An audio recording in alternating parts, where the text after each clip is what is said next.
లో కాంగ్రెస్ హవా అయితే నడుస్తుంది. ఇప్పుడు లోకల్ బాడీ ఎలక్షన్స్‌లో చూసుకున్నా, బై ఎలక్షన్స్‌లో చూసుకున్నా బీఆర్ఎస్ ఉంది. మరి బీఆర్ఎస్ వస్తదా మళ్ళీ? లేకపోతే కాంగ్రెస్ వస్తదంటారా? ఇక్కడ బీఆర్ఎస్ వస్తుంది. బీఆర్ఎస్ వస్తుంది.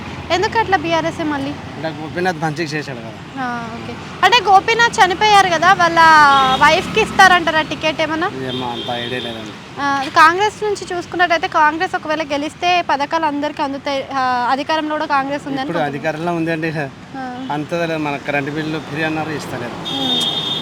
అది బాగా అది లక్ష్మి 2500 అది కూడా రావట్లేదు. మహాలక్ష్మి పథకం. ఉమ్. ఓకే. రాని పథకాలని అప్లై చేసుకోండి వస్తాయి అన్నారు కదా. ఆ ఫామ్ ఇచ్చినామండి, రావట్లేదు. అడిగారా మీ సేవలో నెక్స్ట్ ఏంటి అని? అడగలేదండి. ఓకే. ఈ సేవలో పోలేదు. కాంగ్రెస్కి బీఆర్ఎస్కి తేడా అంటే ఏం చెప్తారండి? కేసీఆర్ ఉన్నప్పుడు వాటర్ మంచిగా వస్తుండే, మ్మ్. ఇప్పుడు తక్కువ వస్తున్నాయి. ఇప్పుడు తక్కువ వస్తున్నాయి. ఓకే. అంటే బీఆర్ఎస్ అధికారంలో ఉంటే ఏ విధంగా ఉండేవి? అన్ని పనులు జరిగేవి అంటారా? జరిగి ఉంటుంది. ఓకే. మాగంటి గోపీనాథ్ చనిపోయారు కదా, మరి అదే విధంగా వాళ్ళ వైఫ్కి ఒకవేళ టికెట్ ఇస్తే ఆ పనులన్నీ జరుగుతాయి అంటారా మరి? జరుగుతుందేమంటున్నా. కాంగ్రెస్ గవర్నమెంట్ ఉందండి, ఓకే. పని ఎక్కువ జరుగుతలేదు. కాంగ్రెస్ గవర్నమెంట్ ఉంది కదా. బీఆర్ఎస్ నుంచి మాగంటి గోపీనాథ్ చనిపోయారు, మరి ఆయన చేసిన పనులు ఏమన్నా మంచివి ఉన్నాయా? మంచిది.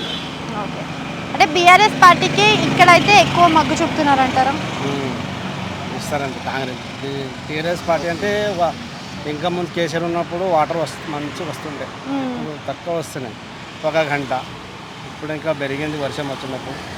ఇంకా ముందంటే ఒక గంటనే వచ్చింది, చాలా ఇబ్బంది అయిపోయింది.